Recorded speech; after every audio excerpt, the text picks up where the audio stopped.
नमस्कार दोस्तों, मैं शिवानी आज के इस कार्यक्रम में आपका फिर से स्वागत करती हूँ। आज के इस कार्यक्रम में हम चर्चा करेंगे किडनी स्टोन यानी कि गुर्दे की पथरी के बारे में।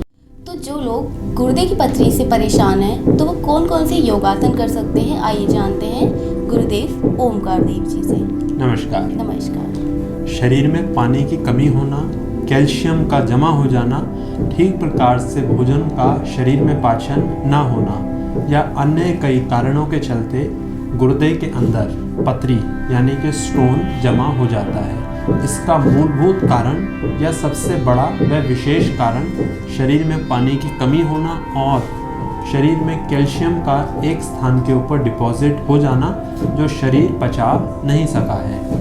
और इसका एक कारण यह भी शरीर के अंदर विटामिन डी की कमी होना, क्योंकि यदि शरीर के अंदर विटामिन डी की कमी है तब यदि कैल्शियम डोज या कैल्शियम युक्त भोजन लिया जाए तो हमारा शरीर कैल्शियम को पचाता नहीं है। यदि शरीर में विटामिन डी की कमी हो तो यह कुछ विशेष कारण हैं जिनके चलते किडनी स्टोन बन जाता है।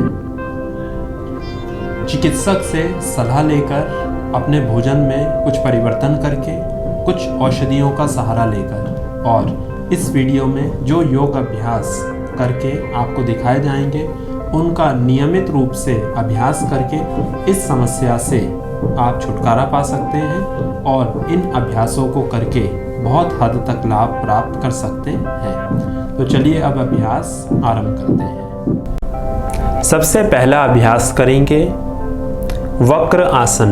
वक्र आसन के अभ्यास के लिए अपने स्थान पर दोनों घुटनों को खोलकर पैरों को सीधा करके बैठ जाएंगे।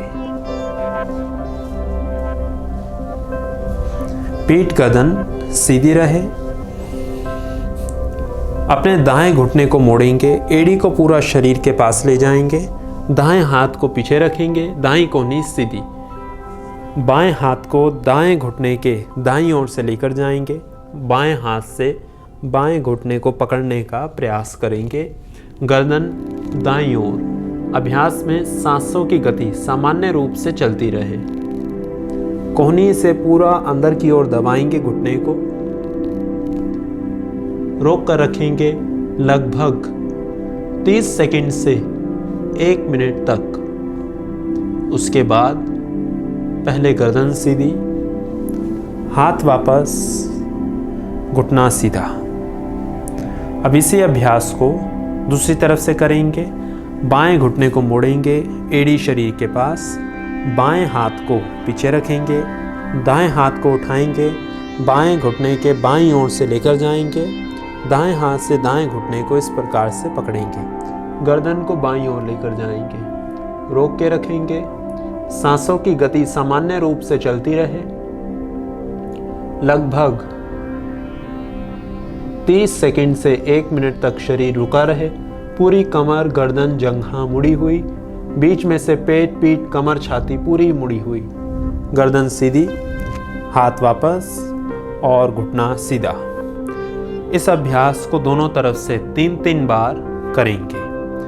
इसके बाद अगला अभ्यास उष्ट्र आसन। उष्ट्र आसन के अभ्यास के लिए अपने स्थान पर घुटनों के ऊपर खड़े हो जाएंगे।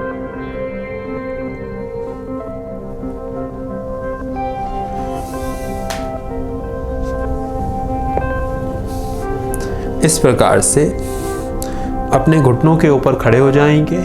घुटनों में और पैरों में कंधों के बराबर फासला देंगे। पीठ गर्दन सीधी रहे। सांस भरते हुए दाएं हाथ को सामने से घुमाते हुए पीछे लेकर जाएंगे और एड़ी के ऊपर रख देंगे। बाएं हाथ को लेकर जाएंगे और इसे भी एड़ी के ऊपर रख देंगे। गर्दन पीछे ढीली छोड़ देंगे। पेट को सामने की ओर खींचते रहेंगे और गर्दन पूरी पीछे।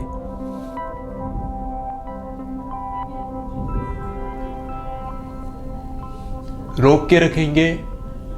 सांसों की गति सामान्य रूप से चलती रहे। धीरे धीरे वापस। इस अभ्यास को 3 बार तक किया जा सकता है और प्रत्येक बार में 20 सेकंड से लेकर 45 से 50 सेकंड तक शरीर को रोककर रखेंगे।